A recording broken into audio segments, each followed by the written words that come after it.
ರಾಜ್ಕುಮಾರ್ ಹೆಸರು ಕೇಳಿದ್ರೆ ಕನ್ನಡಿಗರ ಮನಸ್ಸಲ್ಲಿ ಮೂಡುವುದು ಗೌರವ, ಅಭಿಮಾನ ಮತ್ತು ಭಾವನೆ. ಆದ್ರೆ ಇದೀಗ ಅದೇ ಅಣ್ಣವರ ಸ್ಮಾರಕದ ವಿಚಾರ ದೊಡ್ಡ ವಿವಾದಕ್ಕೆ ಕಾರಣವಾಗಿರೋದು ನಿಮಗೆಲ್ಲ ಗೊತ್ತೇ ಇದೆ.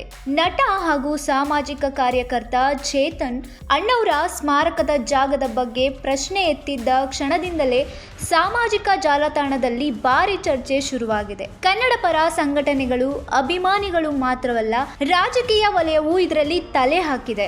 ಚೇತನ್ ತಮ್ಮ ಮಾತಿಗೆ ಕ್ಷಮೆ ಕೇಳಬೇಕು ಎಂದು ಸಾಕಷ್ಟು ಜನರು ಒತ್ತಾಯಿಸಿದ್ದಾರೆ. ಆದರೆ ಚೇತನ್ ಮಾತ್ರ ತಮ್ಮ ನಿಲುವಿನಿಂದ ಹಿಂದೆ ಸರಿಯಲು ಸಿದ್ಧರಿಲ್ಲ.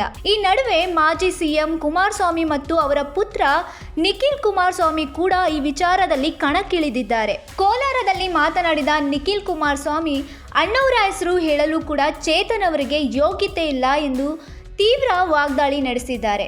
ಅಷ್ಟೇ ಅಲ್ಲದೆ ಚೇತನ್ ಪ್ರಚಾರ ಪ್ರಿಯ, ಆದರೆ ಅಣ್ಣವರು ಯಾವತ್ತೂ ಏನನ್ನು ಬಯಸದ ವ್ಯಕ್ತಿ, ಅಂಥವರು ಮತ್ತೆ ಹುಟ್ಟಿ ಬರಲು ಸಾಧ್ಯವಿಲ್ಲ ಎಂದು ಕಿಡಿಕಾರಿದ್ದಾರೆ. ಈ ಮಾತಿಗೆ ಚೇತನ್ ಕೂಡ ಮೌನವಾಗಿರಲಿಲ್ಲ. ಸೋಷಿಯಲ್ ಮೀಡಿಯಾದಲ್ಲಿ ಪೋಸ್ಟ್ ಮಾಡಿದ ಅವರು ಪ್ರಜಾಪ್ರಭುತ್ವದಲ್ಲಿ ಯಾರು ಮಾತನಾಡಲು ಯೋಗ್ಯರು ಎಂದು ನೇರ ಪ್ರಶ್ನೆ ಹಾಕಿದರು.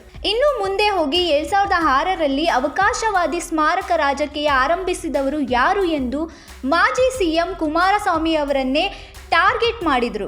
ಅಷ್ಟೇ ಅಲ್ಲ, 3 ಬಾರಿ ಸೋತವರು ಸ್ವಪಕ್ಷ ಪಕ್ಷಪಾತ ಬಿಟ್ರೆ ಇನ್ನೇನು ಸಾಧನೆ ಎಂದು ಕುಮಾರಸ್ವಾಮಿ ಅವರ ಮೇಲೆ ವ್ಯಂಗ್ಯವಾಡಿದ್ರು. ಈ ಪೋಸ್ಟ್ ಜೆಡಿಎಸ್ ಬೆಂಬಲಿಗರ ಆಕ್ರೋಶಕ್ಕೆ ಮತ್ತಷ್ಟು ಬೆಂಕಿ ಹಚ್ಚಿತು. ಜೆಡಿಎಸ್ ಅಧಿಕೃತ ಖಾತೆಯಲ್ಲೂ ಚೇತನ್ ವಿರುದ್ಧ ಕಿಡಿಕಾರಲಾಗಿತ್ತು. ಕೊನೆಗೆ ನಿಖಿಲ್ ಮತ್ತೊಮ್ಮೆ ಟ್ವೀಟ್ ಮಾಡಿ, ರಾಜ್ಕುಮಾರ್ ಕೇವಲ ನಟನಲ್ಲ, 6 ಕೋಟಿ ಕನ್ನಡಿಗರ ಭಾವನೆ ಎಂದು ತಿರುಗೇಟು ನೀಡಿದ್ದಾರೆ. ಹೆಸರಿನಲ್ಲಿ ಅಹಿಂಸೆ ಇರಬಹುದು, ಆದರೆ ನಿಮ್ಮ ಮಾತು ಕನ್ನಡಿಗರ ಭಾವನೆ ಮೇಲೆ ಹಿಂಸೆ ಮಾಡುತ್ತಿದೆ ಎನ್ನುವ ಸಾಲು ಈಗ ಭಾರಿ ವೈರಲ್ ಆಗ್ತಿದೆ. ಇದೀಗ ಪ್ರಶ್ನೆ ಒಂದೇ, ಇದು ನಿಜವಾಗಿಯೂ ಅಭಿವ್ಯಕ್ತಿ ಸ್ವಾತಂತ್ರ್ಯದ ಹೋರಾಟನ ಅಥವಾ ಅಣ್ಣವರ ಹೆಸರಿನಲ್ಲಿ ಮತ್ತೊಂದು ರಾಜಕೀಯ ಯುದ್ಧನ? ಈ ವಿವಾದ ಇನ್ನೆಲ್ಲಿಗೆ ಹೋಗಿ ನಿಲ್ಲುತ್ತೆ ಅನ್ನೋದು ಈಗ ಎಲ್ಲರ ಕುತೂಹಲ.